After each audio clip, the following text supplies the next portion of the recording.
나온 책입니다. 이 책은 사람을 변화시키는 책입니다.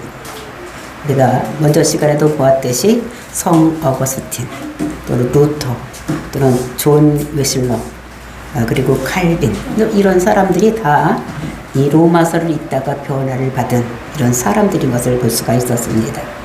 특별히 마틴 루터는 종교개혁을 일으키게 된 동기가 로마서를 읽다가 변화를 받아서 종교개혁을 일으킨 이런 사람인 것을 볼 수가 있습니다. 이렇게 로마서는 개인이나 또는 나라나 민족이나 세상을 변화시키고 역사를 바꾸는 책이 로마서인 것을 볼 수가 있어요. 그래서 로마서를 반지에다 비유하면 보석 같은 것이다. 그 보석 중에서도 가장 아름다운 보석, 다이아몬드 같은 이런 것이다 라고 이렇게 말씀을 하고 있는 것을 볼 수가 있어요. 근데 오늘 본문은 전형적인 서신서의 형식으로 그러니까 문안 인사를 하는 이런 대목입니다. 그래서 보내는 자가 누구인지, 또 이 편지를 받는 자가 누구인지, 또 어떤 문안 인사를 하고 있는지, 또 이 사도 바울이 자기를 소개를 하고 또 자기가 사도로 부름 받은 자다, 주의 종이다 이렇게 소개하는 것을 볼 수가 있습니다. 그래서 복음에 대해서 얘기를 할 것 같으면 구약의 선지자들로부터 예언된 것이 약속이 이루어져서 성자 예수가 이 땅에 오시고 그분을 통해서 우리를 구원하시는 이런 것이 복음이다라는 것을 우리들에게 말씀을 하시는 것입니다. 그래서 예수 그리스도의 성육신 그리고 죽음 그리고 부활 이런 모든 것들이 이루어져서 우리를 죄에서 구원하시는 분이 예수님이다라는 것을 말씀하시고 자신도 그 사도의 직분을 받은 것은 그 부활하신 예수님을 만나고 그 예수님께서 이 사도 바울을 이방인의 사도로 세웠다. 그래서 이것을 얘기를 하면서 즉 이방인으로 하여금 예수를 그리스도로 믿어서 그 순종함으로 구원에 이르게 하는 이런 것들이 자신이 받은 소명이라는 것을 말씀하고 우리가 하나님으로부터 어떻게 부름을 받았고 또 어떻게 우리가 제사함을 받고 우리가 어떻게 의로운 사람이 돼서 우리가 어떻게 천국 백성이 살아가고 있는 것을 이렇게 말씀하고 있는 것을 볼 수가 있습니다. 그래서 은혜를 받은 사람만이 거듭난 삶을 살 수 있다는 거 이렇게 얘기를 하면서 자기도 옛날과 다르게 이렇게 사도로 부름을 받아서 지금 이방인에게 복음을 전하는 자가 되었다 이렇게 말씀하시는 것입니다. 이 확신을 가지고 하나님 나라를 이렇게 확장해 가는데 자기가 사명을 담당하고 있는데 로마에 있는 사람들부터 창세로부터 그 복음을 받아 택정하기로 이게 약속한 자들 그들을 불러 주셔서 이렇게 이제 같이 그 복음을 전하는 자로 이게 사용된다 말씀하시는 것입니다.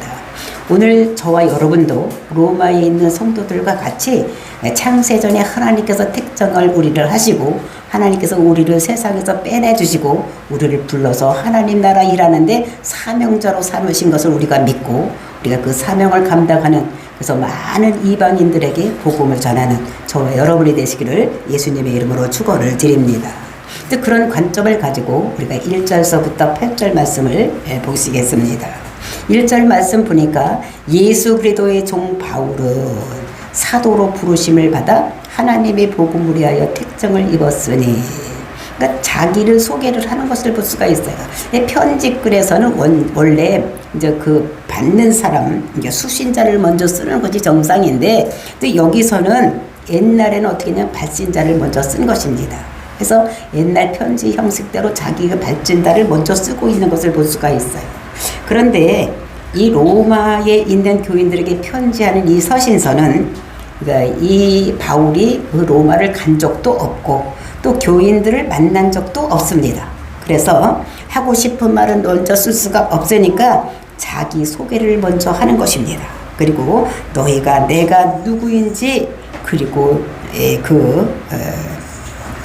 인사말은 6절과 7절에서 소개를 말씀을 하고 있는 것을 볼 수가 있습니다. 그래서 자기를 소개를 하는데 뭐라고 소개를 하느냐? 우리 보통 사람들이 소개를 할 때 자기를 소개할 때 어떻게 하겠습니까? 나는 옛날에 내가 이런 사람이었다.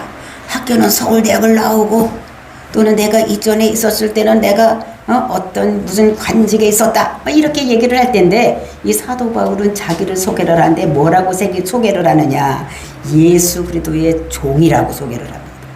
그러니까 자기를 종이라고 소개를 하고 있는 것을 볼 수가 있어요. 그래서 자기를 소개를 할 때 예수 그리스도의 종이라고. 그럼 예수라는 사람이 누굽니까? 우리가 마태복음 1장 21절에 보면 우리가 믿는 예수는 태어나기 이전에 천사로부터 이름을 미리 받은 사람이에요. 그래서 예수라는 이름이 무엇이냐? 자기 백성을 자기 죄에서 구원할 자라고 해서 예수라고 지으라고 이렇게 했던 것을 볼 수 있습니다. 그러니까 예수라는 이름은 자기 백성을 자기 죄에서 구원할 자. 근데 이제 그리스도라는 것은 또 무엇이냐? 그리스도라는 것은 기름 부은 자라는 거예요. 그러니까 자기 백성을 자기 죄에서 구원하기 위해서 기름을 부은 자라는 것입니다. 그러니까 사명자라는 거예요. 그러니까 예수님께서 이 땅에 오신 목적이 무엇이냐? 모든 죄인들을 구원해서 하나님 백성을 만들기 위해서 이 땅에 오신 자다. 이게 그리스도라는 거예요. 그래서 이제 그게 그리스 말로 얘기하면, 히브리 말로 얘기하면 메시아, 그리고 헬라 말로 얘기하면 기도, 그리스도 이렇게 얘기를 하는 것을 볼 수가 있습니다. 그러니까 사명자라는 거예요. 모든 인간에는, 이 세상에 있는 인간은 모두 죄 아래에 있는 거예요. 그리고 그 죄 때문에 모든 사람이 사망으로 달려가고 있는데, 이 사망을 이기게 하기 위해서 예수님께서 이 땅에 오셨다는 거예요. 그것이 이 예수님이 해야 될 사명이라는 것을 얘기를 하고, 그 사명 가진 자의 자기가 종이 되었다는 것을 얘기를 하고 있는 것을 볼 수가 있는 것입니다. 그러니까 종이라는 것은 그 당시는 전 세계가 다 로마의 지배하에 있었습니다. 그래서 로마에는 종이 약 한 3분의 1 정도가, 인구의 3분의 1 정도가 종이었어. 그러니까 거기서 종이라고 하면 종이 어떤 존재인지를 대부분 느낄 수가 있어. 우리는 종 그러면 어떻게 돼요? 그게 무슨 뜻인지 잘 모릅니다. 근데 그 종이라는 것은 자기의 삶이나 자기의 생각이나 자기 인생이 전혀 없는 자요. 주인이 하라면 해야지 되는 거예요. 자기 생명까지도 자기가 어찌할 수가 없는 사람들입니다. 죽으라면 죽어야 되는 사람이 종인 것을 우리가 아는데, 그 당시의 사람들은 종이라고 하면 그 종이 어떤 관계인지를 잘 알고 있어요. 그래서 이렇게 자기가, 사도 바울이 자기를 소개를 할 때 예수 그리스도의 종이라고 이렇게 소개를 하고 있습니다. 근데 그 종이 어떻게 되면 자기가 인생이 변했다는 거예요. 이 사람은 원래는 길리기아 다소에서 부잣집 아들로 태어나서 예루살렘에 와서 유학을 한 사람입니다. 그러니까 이 사람이 사내들인 공회에 있으면서 많은 사람들을 지도하고, 또 가멜리엘에게 그 교육을 받아서 그 율법에 아주 능통한 이런 사람이었는데, 자기가 다메섹 석상에서 예수를 만남으로 인해서 그 자기의 모든 것을, 과거를 버리고 이제 예수님이 시키는 대로 이방인에게 사도가 되었다. 그래서 나는 그분의 종이 되었다고, 그분이 시키는 대로 모든 것을 하는 이런 사람이라는 것을 자기를 소개를 하고 있는 것을 볼 수가 있는 것입니다. 그러니까 부활하는 주님을 만나서 대적하던 많은 사람들을 죽이고 감옥에 갇히고 이렇게 하려고 했던 이 바울이 변화된 거예요. 어떻게? 그 예수 그리스도를 이방인에게 전도하는 사도로 부르심을 받았다고 얘기를 하는 거예요. 그러니까 전적인 헌신, 내 뜻은 다 접고 부활하신 예수님의 뜻에 따라서 이방인의 사도가 되기로 결심했다는 것을 얘기를 하는 것입니다. 정말 여러분도 살아계신 예수님을 내 주인입니다, 이렇게 마음으로 받아들이고 드린 적이 있는지요? 그러니까 우리는 구원은 지식으로, 머리로 이해되어서 머리로 믿는 것이 아닙니다. 머리로 믿어서 구원받는 것이 아니라는 거예요. 구원자 대신 예수님이 내 속에 들어와서 옛사람, 즉 영이 죽었던 모든 것들을 다 어떻게 쫓아내고 영을 살려내야지만 영이 살아나서 예수 그리스도의 생명이 내 속에 들어와 있는 것. 죽었던 사람이 내 영이 죽었던 것이 예수 그리스도의 영생이, 생명 있는 영이 나한테로 들어옴으로 인해서 영이 살아난 것, 이것이 거듭난 것인 것을 우리가 알아야지 되는 것입니다. 그래서 이 사람이 뭘로 부름을 받았느냐? 사도로 부름을 받았다고 얘기를 하고 있습니다. 사도로 부르심을 받아. 그러니까 사도라는 것이 무엇이냐? 이것은 파송된 자를 얘기하는 게 보내줬다는 것입니다. 그러니까 대사 노릇을 했다는 거예요. 그러니까 우리나라도 이제 우리나라를 그러니까 많은 사람들에게 알리기 위해서는 또는 우리나라가 다른 나라에 가서 사는 사람들이 많이 있기 때문에 그 나라에 가서 우리나라의 모든 일을 하고 우리나라와 그 나라를 이렇게 연계를 시키기 위해서 대사를 보냅니다. 그러니까 우리나라 사람을 미국으로 보내고 또는 베트남으로 보내고 중국으로 대사를 보내는 거예요. 그 대사를 보낼 때는 어떻게 되면 대사의 그 특징이 있는 거예요. 어떤 것이냐. 자기를 보낸 사람에게 충성되어야 하고 그 사람의 뜻대로 모든 것을 해야 되는 것이지 내 뜻이 이러니까 내가 여기 가서 이런 말을 해야지 내가 이렇게 해야지 하는 것이 아니라는 거예요. 사도도 마찬가지인 것입니다. 사도의 특징이 무엇입니까? 보낸 자가 하라는 대로 하는 거예요. 이 사도를 누가 불렀습니까? 이 바울을 예수님께서 부활하신 예수님께서 불렀기 때문에 그의 보낸 자 뜻대로 이런 모든 것을 해야지 되고 그가 하라면 하고 하지 말라면 하지 말아야 되는 이런 것이 사도가 해야 될 것인 것을 우리가 알아야지 되는 것입니다.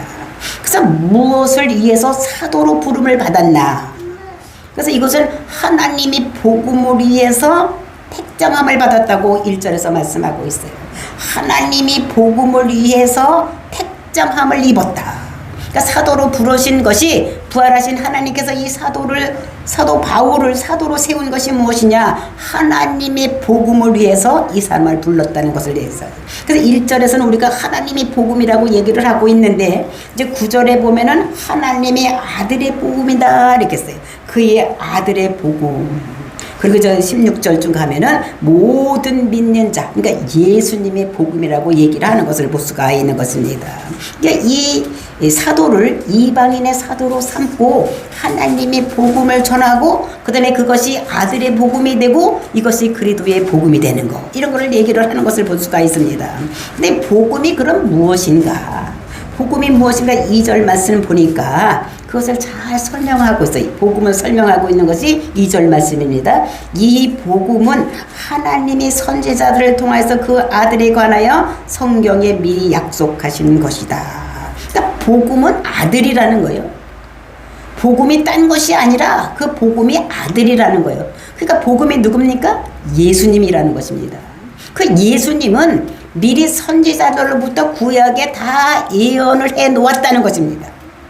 하나님께서 미리 아들을 보내주실 것을 계획하시고 이 아들이 어떤 자가 오면 그게 아들인지 알라고 그 구약의 선지자들 아주 이렇다면 다 알 수 있는 그 선지자들 입을 통해서 다 누구의 예수님에 대해서 그 아들에 대해서 미리 예언을 해놓고 즉 그대로 오신 분이 누구냐면 그분이 예수님이시라는 것입니다.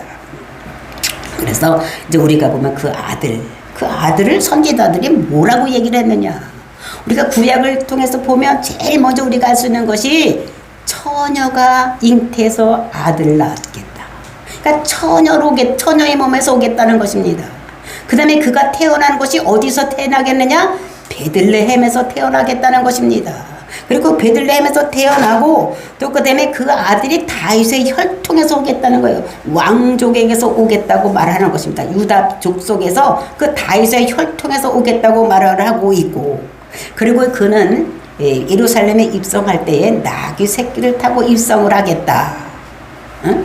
그리고 그는 십자가 죽겠다. 근데 우리 죄와 우리 허물과 이런 것을 위해서 죽는데 장사되지만 썩지는 않겠다라고 시편에서 말씀하고 있습니다.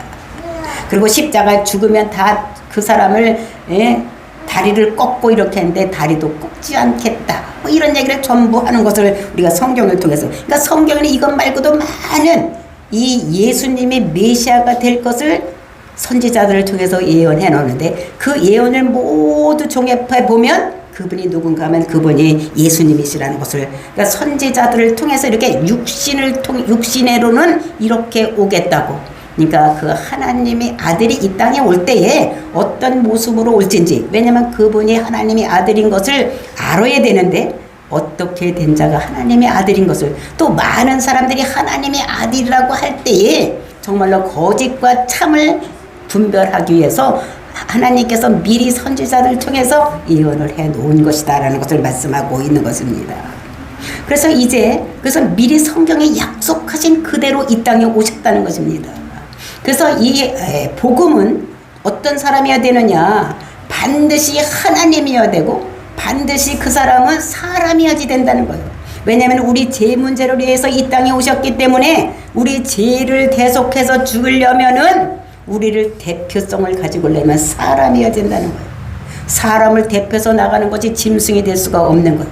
그래서 우리의 같이 똑같이 성정을 가진 사람으로 와야지 되는데 그 사람은 죄의 문제를 해결하기 위해서 오기 때문에 죄가 있는 인간이어서는 안 되는 거예요. 그 사람은 참 하나님이어야 되는 거예요. 그러니까 이 예수 그리스도, 그러니까 그리스도가 메시아가 될 수 있는 자격은 하나님이면서 그러면서 또 참 사람이어야 된다는 것을 우리들에게 말씀하고 있는 것입니다. 왜냐하면 하나님과 사람과의 관계를 중간에서 중보 역할을 하려니까 사람이어야지 되고 또 하나님이어야 되지, 하나님 앞에서 말씀할 수도 있다는 것을 우리에게 말씀하고 있는 것입니다. 그러면서 3절에 보니까 그의 아들에 관하여 말하면 육시로는 다윗의 혈통에서 나셨고 4절 성결의 영으로는 죽은 자들 가운데서 부활하사 능력으로 하나님의 아들로 선포되셨으니 곧 우리 주 예수 그리스도다. 그 아들은 누구냐면 예수 그리스도라는 거예요. 그 예수 그리스도인데 그 육신으로는 다윗의 혈통에서 왔고 다윗의 혈통에서 왔다는 것은 우리가 창세기 49장을 보면 8절에 유다의 지파 속에서 다윗의 왕이 탄생하고 그를 통해서 누가 오느냐면 메시아가 올 것을, 샬롬 왕이 올 것을 이렇게 예언을 하고 있습니다. 그때로 왔다는 거예요. 그리고 이제 그분이 어떻게 되느냐? 성결의 영으로는, 즉 거룩한 영으로는 영에 따라서 그 자체가 거룩한 사람이 되는 것을 얘기를 하는데 어떻게 거룩하냐? 세상과 어떻게 구별되느냐? 보통 사람과 어떻게 구별되는가 하면 사람은 죽으면 부활할 수가 없습니다. 왜? 죄 때문에 죽었기 때문에 다 썩어야 되는 거예요. 그런데 이 예수님께서는 부활을 하셨다는 것입니다. 부활하사 능력으로 하나님의 아들로 선포가 되었다는 거예요. 그러니까 하나님의 아들이라고 하나님께서 선포를 하시는 것인 것을 말씀하고 있는 것을 볼 수가 있습니다. 그래서 이렇게 보면서 정말로 성육신 하신 하나님, 그분이 예수 그리스도인데 그 예수 그리스도를 하나님께서 선포를 하세요. 내 아들이라고 선포를 했다는 것을 말씀하고 있는 것을 볼 수가 있습니다. 그러니까 죽은 자 가운데서 살아나시면서 이는 내 아들이라고 선포를 한다는 것을, 그것은 옛날 성경에는 인정하셨으니 내 아들로 내가 인정했다라고 말씀하고 있는 것을 볼 수가 있습니다. 이것은 예수님께서 죽어서 무덤 속에 있을 때 아이고 이제 살아나야지 이렇게 살아난 것이 아니라는 것입니다. 하나님께서 그를 살리셨다는 거예요. 왜? 그가 죄가 없었기 때문에, 죄의 싹은 사망인데 사망에 매여 있을 수가 없기 때문에 죄가 없는 예수님을 하나님께서 살리셨다는 것을 말씀하고 있는 것을 볼 수가 있습니다. 정말 성경은 하나님이 선포하셨고 옛날 성경에는 인정하셨다고 얘기를 하는데 예수님이 어떤 죄로 죽었습니까? 예수님께서 죽은 그 죄명이 무엇입니까? 신성모독죄로 죽었습니다. 신성모독죄로 죽었다는 거예요. 유대인들 마음에 예수가 영 마음에 안 드는 거예요. 바리새인들과 서기관들이, 바리새인들과 사두개인들이 봤을 때에 예수님이 하는 일이 영 마음에 안 드는데 그 중에서 제일 마음에 안 드는 것이 무엇이냐? 우리가 요한복음 5장을 보면 17절을 보면 그 전에 38년 된 병자를 고칩니다.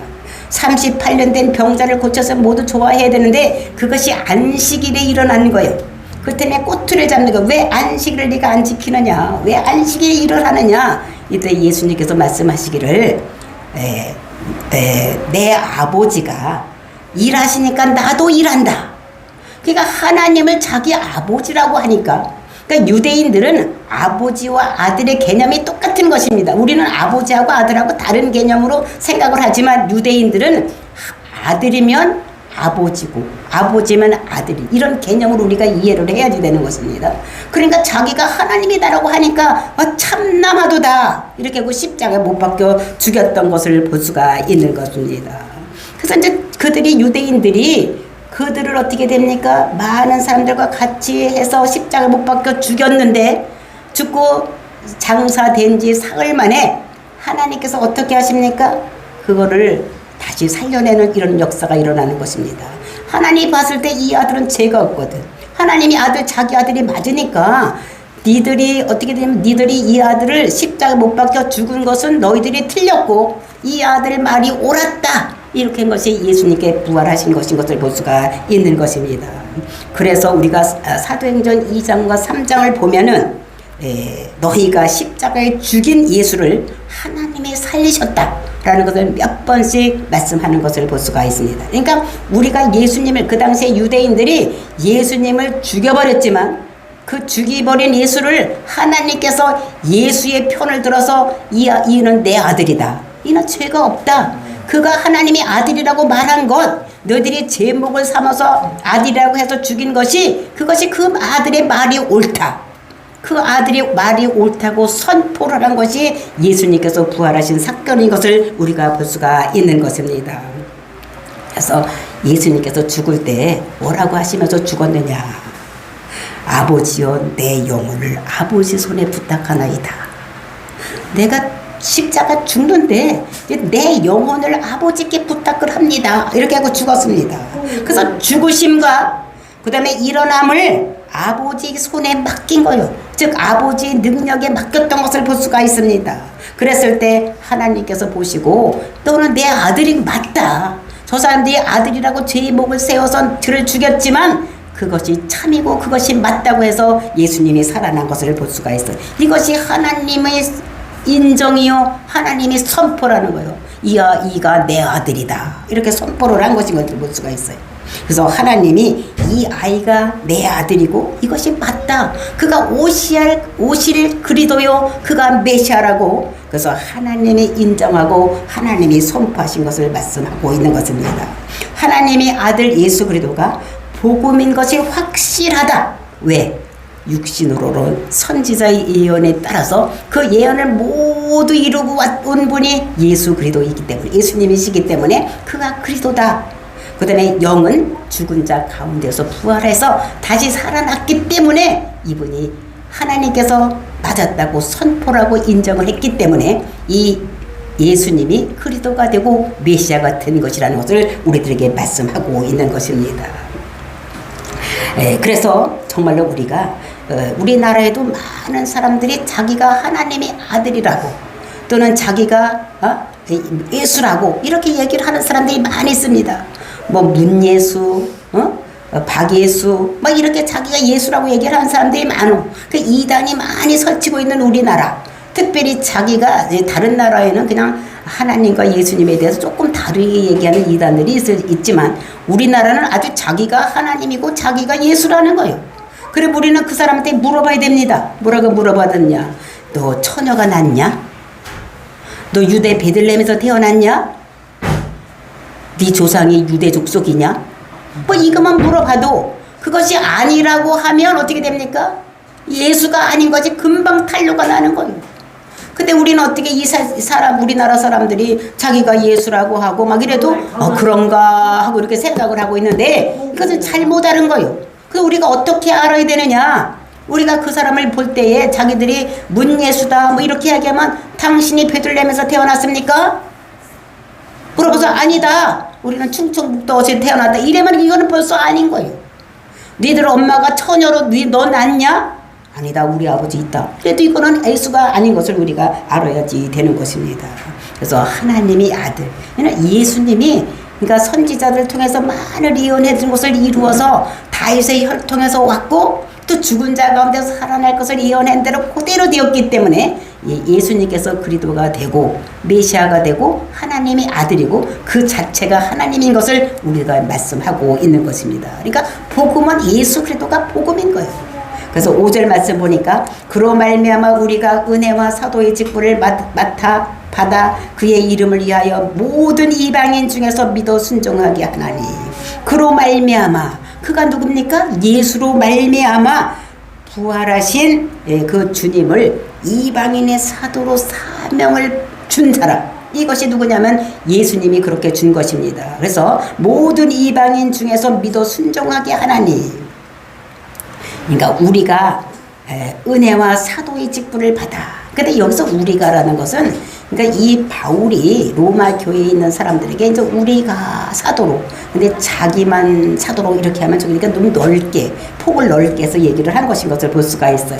그래서 자기가 사도로 직분을 받아서 그 이름을 위하여, 그 이름은 누구 이름입니까? 예수님의 이름을 위하여서 모든 이방인 중에서 믿어 순종하게 하나니, 예수를 그리스도라고 믿어서 우리가 그를 믿어서 순종의 함으로 인해서 너희도 그들 중에서 예수 그리스도의 것으로 부르심을 받은 자니라. 그러니까 너희들도 지금 예수 그리스도께서 창세전에 너희를 택하시고 너희를 택해 놓은 것만 아니라 불러내서 지금 로마에서 교회를 예수를 그리스도라고 믿는 너희들도 창세전에 하나님께서 택하시고 너희들을 불러내서 예수 그리스도의 것으로 부르심을 받은 자니라.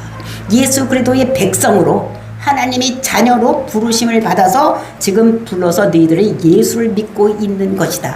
즉 로마 교회의 교인들에게 편지를 하면서 너희들도 나와 같이 예수 그리스도가 택해서 불러내서 지금 하나님의 자녀가 된 것이라는 것을 말씀하고 있는 것을 볼 수가 있는 것입니다. 그래서 사도 바울이 이렇게 예수를 믿지 않던 사람이 예수를 믿게 된 것이 어디입니까? 다메섹 석상에서 예수를, 부활하신 예수를 만났어. 그 예수를 만났을 때 정오빛보다 더 강한 빛이 비켰기 때문에 이는 유대교를 믿었기 때문에 그 빛은 예수님이라는 것을 알았어. 하나님이라는 걸 알았어. 그럼 하나님을 만나는 사람은 죄가 있기 때문에 다 죽어야 되는 자기가 죽지 않고 이렇게 살아있는 것을 보면서 나에게 무슨 사명이 있나 보다 이렇게 생각을 하는 것입니다. 그래서 이 사도 바울이 두 가지 질문을 했습니다. 첫 번째, 주여 누구십니까? 이렇게 질문을 했더니 나는 네가 핍박하는 예수다. 그 다음에 또 이제 그렇게 예수라면 그러면 나를 왜 안 죽이고 이렇게 내비뒀을까? 이렇게 얘기를 하고 뭐라 그러면 그러면 하나님 예수님 내가 무엇을 하기 위해서 나를 부르셨습니까? 이렇게 했을 때 내가 너를 이방인으로 사도로 세웠다. 이렇게 말을 하는 것입니다. 이제 복음신 예수가 나타나셔서 나를 복음으로 해서 부르셨기 때문에 내가 지금 복음의 사역을 하는 이방인에게 복음을 전하는 이런 사역자가 됐다는 것을 말씀하고 또 한 번도 보지 못한 로마 교회에 복음을 설명하면서 자기를 설명하는 이런 것입니다. 그랬을 때 이제 정말 우리가 들은 대로 다메섹에서 부활하신 것을 만났다고 하더니 진짜로 만났구나. 이제 이런 생각을 했겠죠. 그래서 6절 보니까 너희도 그들 중에서 예수 그리스도의 것으로 부르심을 받은 자니라. 너희들 그들 중에서 예수 그리스도 것으로 부름을 받았다는 거예요. 이것은 1절에서 내가 종으로 부르심을 받았다는 걸 전제 조건을 하고 너희들도 어떻게 되냐면 종으로 부르심을 받은 자들이라고 얘기를 하는 것을 볼 수가 있는 것입니다. 정말로 여러분도 예수의 그리스도로 부르심을 받은 자라고 확신하십니까? 내가 내 인생의 주인이 되어서는 안 되는 거예요. 내 계획, 내 목표대로 모든 것을 세워놓고 내가 그것을 위해서 달려간다면 우리는 예수 그리스도의 백성이라고 할 수가 없는 것입니다. 그러니까 주를 위해서 인생을 드릴 생각을 해야 되는 거예요. 내 인생은 나의 것 이렇게만 안 되는 거예요. 내 인생은 누구 것이냐? 예수님 것이라고 이렇게 해야지 되는 것이지 내 인생은 내 것이라고 하는 사람은 이거는 하나님의 백성이 아니라는 것을 우리가 깨닫고 우리의 모든 것들은 다 하나님을 위해서 쓸 수 있는 저와 여러분이 되어야 될 줄로 믿습니다. 그러나 7절 보니까 로마에서 하나님의 사랑하심을 받고 성도로 부르심을 받은 모든 자에게 하나님 우리 아버지와 주 예수 그리스도로부터 은혜와 평강이 있기를 원하노라. 그러니까 성도를 다시 소개를 하는 것입니다. 뭐라고? 로마에서 하나님의 사랑을 받은 자들. 이런 사람이 누굽니까? 먼저 택함을 받고 부르심을 받은 자들. 이런 사람들이 어떤 사람이냐? 사랑을 받고 성도로 부르심을 받은 자들. 이게 성도라는 이름이 엄청나게 좋은 이름이에요. 이것이 목사나 집사나 권사나 이런 이름보다도 성도라는 이름이 엄청나게 좋은 거. 즉 창세전에 예지예등된 자로. 그래서 그들을 불러내서 믿게 하고 영화롭게 해서 정말 선택자들이라는 것을 벌고 그 사람들이 우리 아버지와 주 예수 그리스도로부터 은혜와 평강이 있기를 원하노라. 그러니까 은혜와 평강 이거는 사람으로부터 오는 것이 아니고 주위 환경으로부터 오는 것이 아니요 주 예수로부터 오는 것이다. 그 은혜라는 것은 높은 자에 있는 사람이 아랫사람들에게 굽혀 보살펴 주는 것. 호의와 그러면 개입해셔서 정말로 우리에게 호의를 베풀어 주시고 간섭하는 것이 은혜라고 얘기를 하는 것입니다.